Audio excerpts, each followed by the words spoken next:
Welcome back to the Madness at the Darkmoon Faire card valuation stream podcast VOD. I'm Advicta.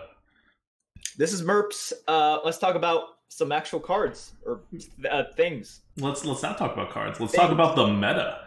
So this video is going to tell you about the meta that you are entering. As a recap, if you haven't been in the arena for a while, arena's been very slow, very bogged down. Curve is fine for the most part, except 3s and 4s, which is really half your curve. But there's kind of this endless card generation thing that's happening here in the meta, and that's the Skullomance meta. So moving into Madness at the Darkmoon Faire, there is a particular card, well, a couple of cards that will really make a very big difference on the neutral set. So one thing that's going to happen is there's going to be a lot of initiative in this new set that's coming.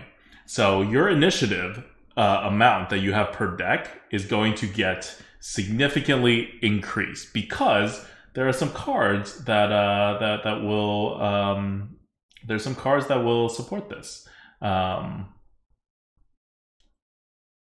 Maybe this will. Okay. Got it. You good? Yeah. You talk. I need to set something up on the video side. Okay, fine. While we as professionals execute this perfectly, I will stall for a little bit. But it's just like Advicta says.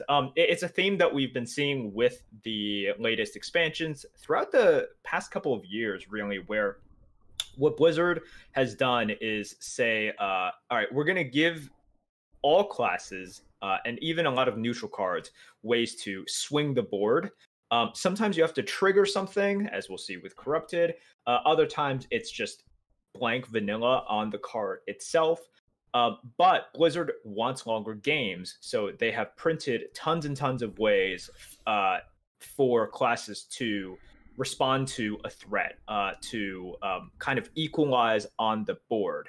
And with kind of the way that Arena has gone as well, and how Blizzard wants to balance out with these micro adjusts, you're going to get a lot of these things.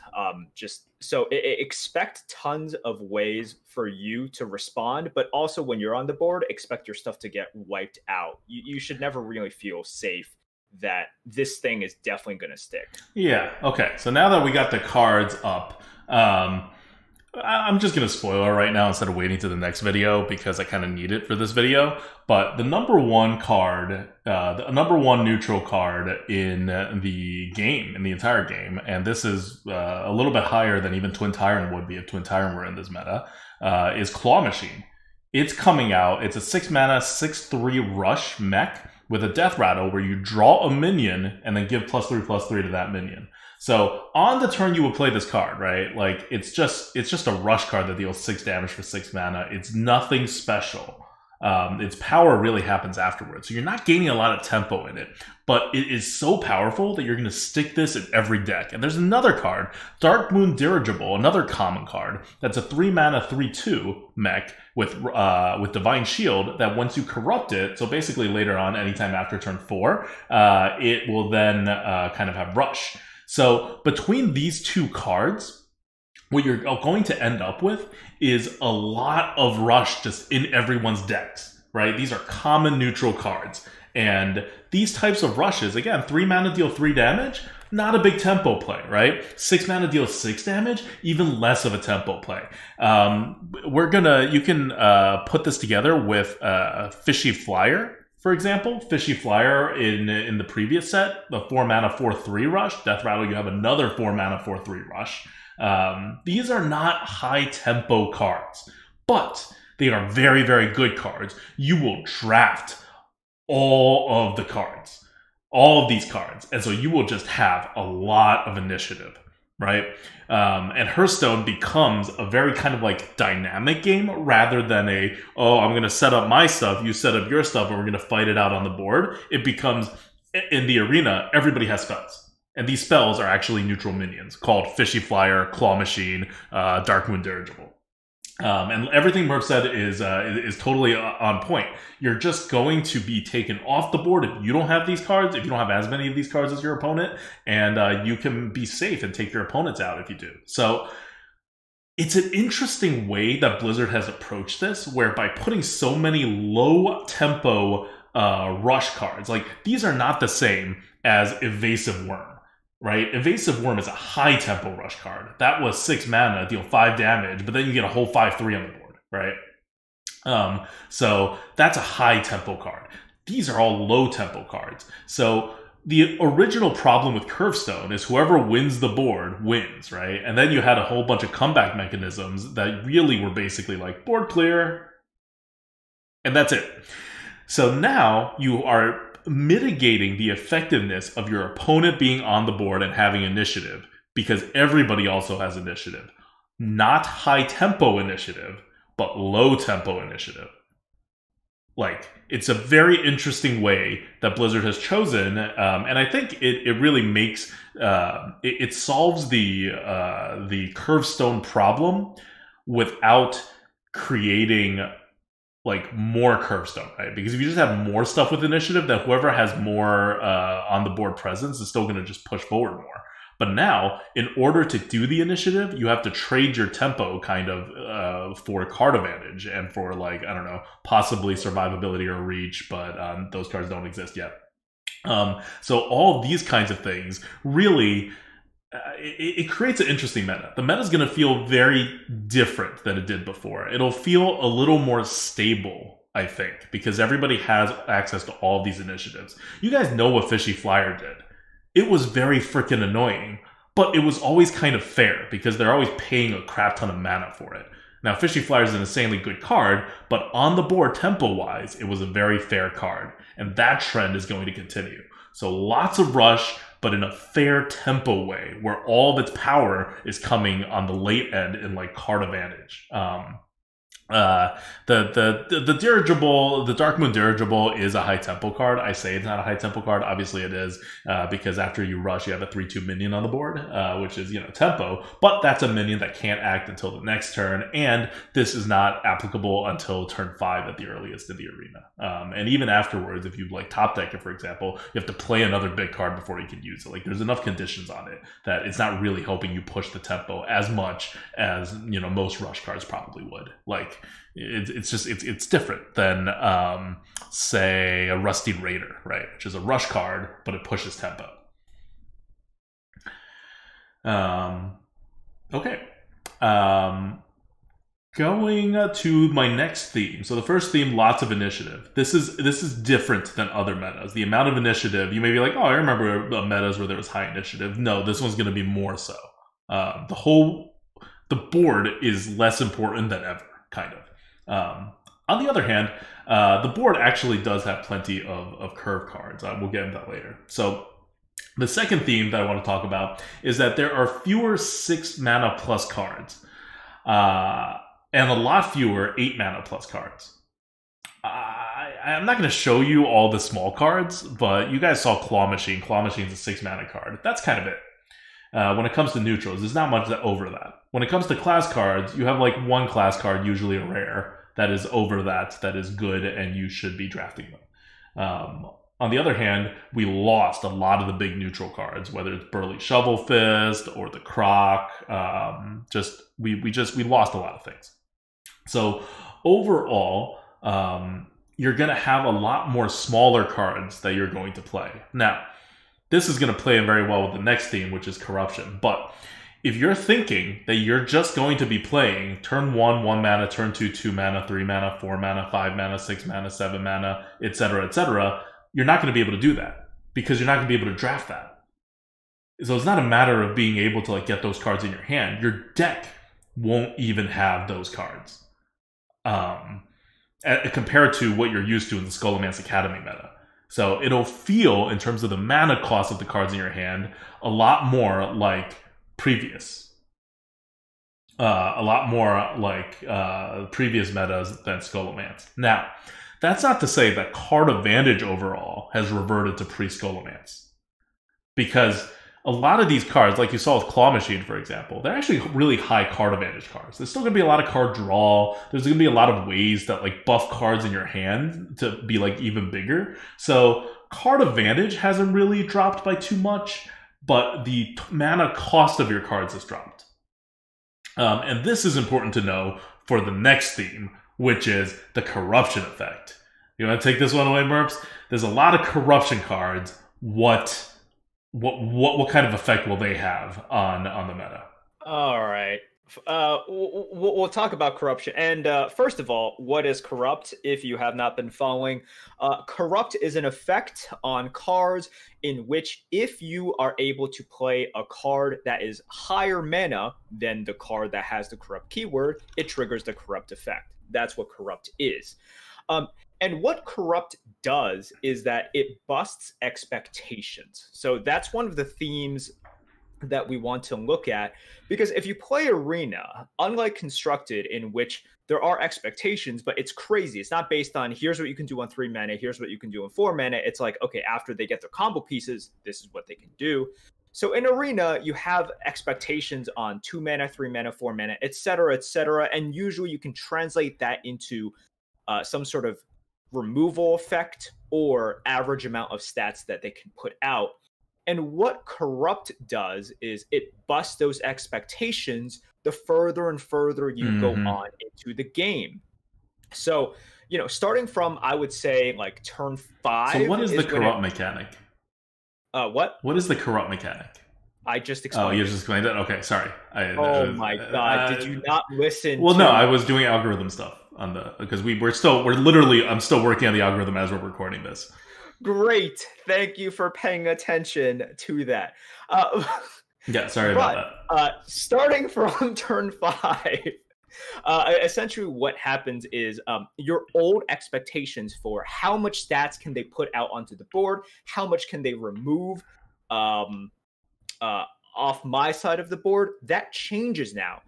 So what it means is you are going to be expecting different things, but it means you have to learn these new expectations. So you're going to learn a lot of these things that could potentially be, quote, overstated or do a little bit more than you expect. So Adukta has on the screen right now one of those cards. We'll just introduce it right now because it's a perfect example of this theme.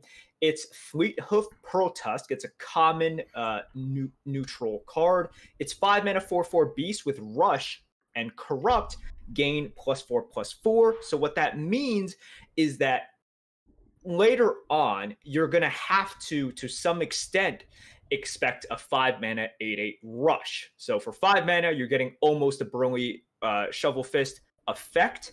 And this is stuff that you weren't expecting before, barring some crazy combo or barring some, you know, crazy class cards. And this is just something that every class has access to now. So like in effect, you really just need to shift. So it's nothing, I'm not saying that it's completely unpredictable now and skill is out the window, but you need to pay attention. And if you want to succeed in the new meta, you have to learn as fast as possible these new expectations, especially after 5 mana in order to succeed. Yep. It's gonna be a lot swingier now in the late game because of the corrupt cards, and that's what the corrupt cards do. And if you notice, here's the Fleethoof, right? This is another rush card, so we're back in the theme of having initiative, even though this one's not going to come early and it'll come later.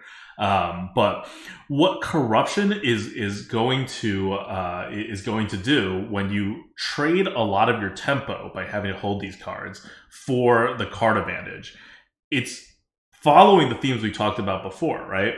You're going to be spending your mana and doing things, but what you're getting out of it a lot of times isn't immediate tempo. It's delayed tempo, it's card advantage, it's potentially other things. And here you have cards that you can't even play, or I mean you can, but you'll get less of it, right? So you're incentivized to hold it, which loses tempo by just being in your hand, because you have less options to play your other cards. And you, in exchange, get more tempo later and more card advantage later. So it's a lot of this stuff happening in this new meta, in the Darkmoon Faire meta. A lot of these not super high tempo plays, but also not super anti-tempo plays, where you like kind of even out your tempo to some baseline expectations, so that if you play like a Yeti, you're ahead on tempo compared to what you can expect your opponents to do, which is good because that allows you to play a curve game and like do something with it. Like the problem comes if you're playing Yetis and you're falling behind, right? Like that creates a problem in the arena where curve starts really not mattering. But that's not going to happen. And instead, you're going to have this initiative that is even with tempo, and then later on as the game goes, your initiative and your just overall tempo is going to spike higher and higher and higher, and your swings are going to go higher and higher and higher. So it steadies the game in the early going while keeping both players in the game, and then it starts, shifting up, down, larger and larger as the game goes on until eventually the swing overwhelms one side. So this is a more complicated game, kind of, than what we had been playing in the arena. Like, Scholomance Academy introduced a level of complexity that is endless cards, right? So you always have more cards to play. And it created more thinking, but it also eliminated a whole aspect of the game, which is card advantage. And then they did some micro adjusts, and then the card advantage aspect kind of came back a little. Well, the card advantage aspect is going to come back a little bit more with this set, but this set is also going to stabilize the rest of the game. So I think we are headed for, like, once the micro adjusts come in, a pretty skill-intensive meta. At least for the early part of the game. And then we'll see how hard it swings in the later game. Because it could be that the swings are just so out of control that it doesn't quite matter what you do early on, as long as you don't, like, totally fail. And you're setting up the combos. But if they nail it, like, Blizzard has a chance here, because of the way they designed this set, to really nail that progression and make skill possibly the highest it's ever been, or at least one of the top skill metas. It's hard to know how this is going to work in practice, especially because we don't know the offering odds, because they quote-unquote micro adjust. They really just adjust cards all over the place. But they have this is a good set to create a lot of skill while creating a lot of swings too. Okay. Finally, I'm going to do the last theme. So our themes so far are a lot of rush initiative, not a lot of 6 mana plus cards, and even fewer higher mana cards, which, again, you saw that Fleet Hoof guy. He needs a 6 mana card to get triggered.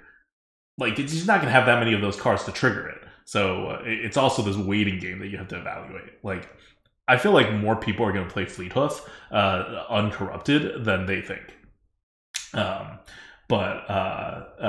So next is the corruption effect and how it slows down the game and creates this shifting swing dynamic for late game versus mid game. And finally, there is a lack of 3-drops. We talked about the Darkmoon dirigible before, which is a great 3-drop, right? It's a 3-mana 3/2 Divine Shield to start, even if you never corrupt it. There's not a lot of good 3-drops past that in this set. And there weren't a lot of 3-drops before. And Descent of Dragons had a lot of good 3-drops that all got taken away. And on top of all of that, Old Gods is the set that was added back in, and they didn't have a lot of good 3-drops in Old Gods either. So we were already in a 3-drop hole where you were kind of desperately picking every single 3-drop you got offered. That hole is going to get really, really bad. It is a bad hole. If you see a 3-drop that is like almost Yeti level, click it, take it, go down in value to take it. Because unless they do something weird with the offering odds, you're not going to get enough 3-drops. And there is no strategy in this game these days that works without sufficient 3-drops. So just keep in mind, this is a kind of a wrench in this whole meta thing that we're predicting. Like, if 3-drops become a hit or miss, or sometimes people just don't have 3-drops, and 2-drops are nowhere near 3-drops these days in terms of value. Like, I don't know what this meta is going to do, right? Like, it's really kind of scary what could happen, because you don't want to just like lose the game because you don't have a 3-drop. All right. What else? Also, 4-drops are going to be just a little less rare than they were before. And 4 drops has been the kind of hidden hole in your curve, because everyone knows about the 3-drop thing, but not a lot of people know about the 4-drop thing. It's actually less likely for you to get a good 4-drop curve than it is for you to get a good. It's more likely for you to miss your 4-drop than it is for you to miss your 3-drop in the current meta, the Skullman's meta. And it's getting a little better, whereas 3s are getting a little worse, but it's not getting good enough that you're going to feel safe about 4s. And on the totally flip side, you're going to be totally fine on 2s. There are like 8 2-drops coming into the meta in neutral, and you're just going to be swimming in 2s. I think even if you don't like 2s, the game is going to definitely start on 2, just because you'll be forced to take so many of these neutral 2s that are like decent. It's going to be hard to just avoid the 2s. You'll just end up with the 2s. Don't reach for any 2s. Right? Remember, reach for all the 3s, reach a little for the 4s. Don't reach for any of the 2s when you're drafting. All right. Anything you want to talk about, Merps, before we end this? This is kind of our meta preview of what's coming up in the Darkmoon Faire meta. No, I have a few things about Corrupt I want to talk about, but I think we should talk about that once we introduce the cards, because it's very tied into the actual card itself. Okay. But let's take this opportunity to thank some people. Yeah. Okay. Thank you to our Patreons. All right. The top Patreons for the month of November: Nordoge, Joel T, RV Night Train, Chang Yin, also Yin, separate from Chang Yin, Eric L, Aaron LS, Dan F, Doug A, Felding Ox, Jordan W, Karova, Math and Carnage, Torjado, Larissa H, 4P, and Brand New. Thank you guys for giving us the monies to stream very little and be wrong about the tier list. So we appreciate you guys. Thank you so much. And we'll see you in the next video where we actually talk about cards finally. Actual talking about cards.